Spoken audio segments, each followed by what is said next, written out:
يا أيها الذين آمنوا لا تسألوا عن أشياء إن تبد لكم تسؤكم، وإن تسألوا عنها حين ينزل القرآن تبد لكم عفى الله عنها، والله غفور حليم.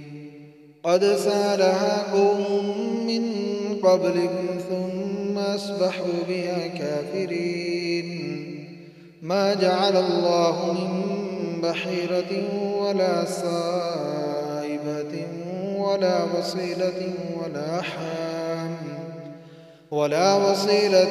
ولا حام ولكن الذين كفروا يفترون على الله الكذب وأكثرهم لا يعقلون. وإذا قيل لهم تعالوا إلى ما أنزل الله وإلى الرسول قالوا حسبنا ما وجدنا عليه آباءنا أولو كان آباؤهم لا يعلمون شيئا ولا يهتدون. يا أيها الذين آمنوا عليكم أنفسكم لا يضركم من ضل إذا اهتديتم، إلى الله مرجعكم جميعا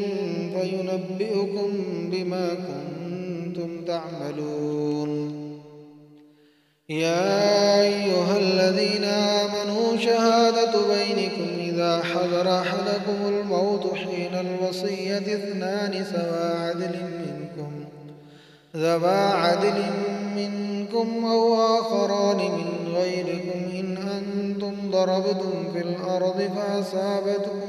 مصيبة الموت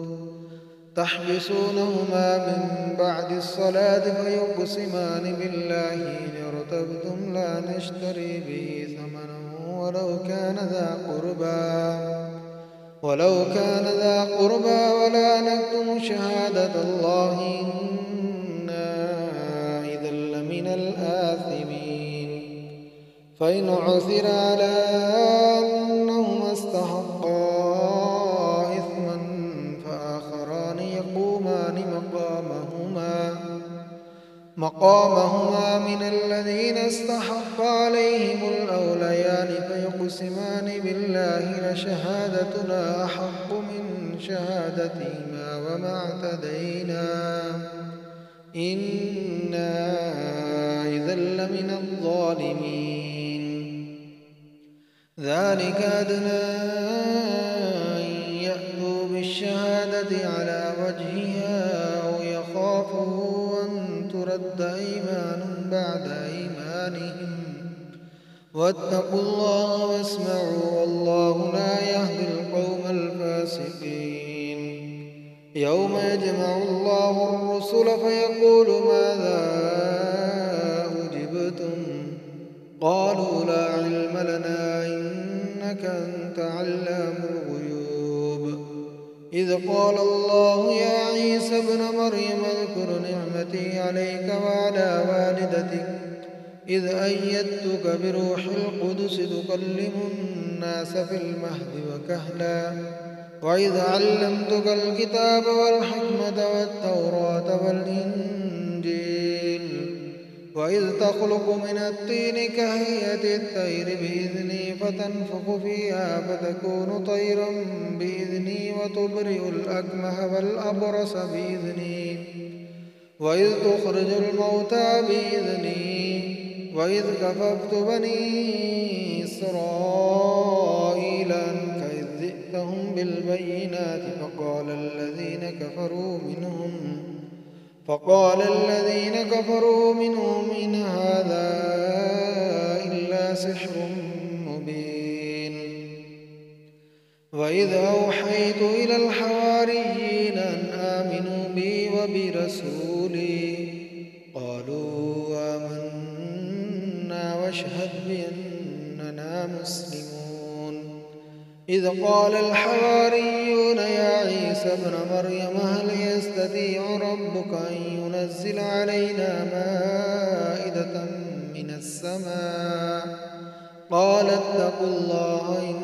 كنتم مؤمنين قالوا نريد أن نأكل منها وتطمئن قلوبنا ونعلم أن قد صدقتنا ونكون عليها من الشاهدين قال عيسى ابن مريم اللهم ربنا أنزل علينا مائدة من السماء تكون لنا عيدا لأولنا وآخرنا وآية منك وارزقنا وأنت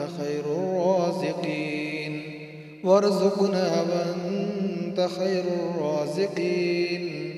قال الله إني منزلها عليكم فمن يكفر بعد منكم فإني أعذبه عذابا لا أعذبه أحدا من العالمين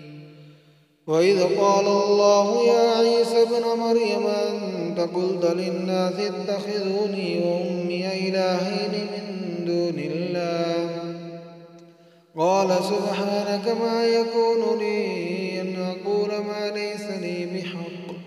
إن كنت قلته فقد علمته تعلم ما في نفسي ولا أعلم ما في نفسك إنك أنت علام الغيوب ما قلت لهم إلا ما أمرتني به أن اعبدوا الله ربي وربكم وكنت عليهم شهيدا ما دمت فيهم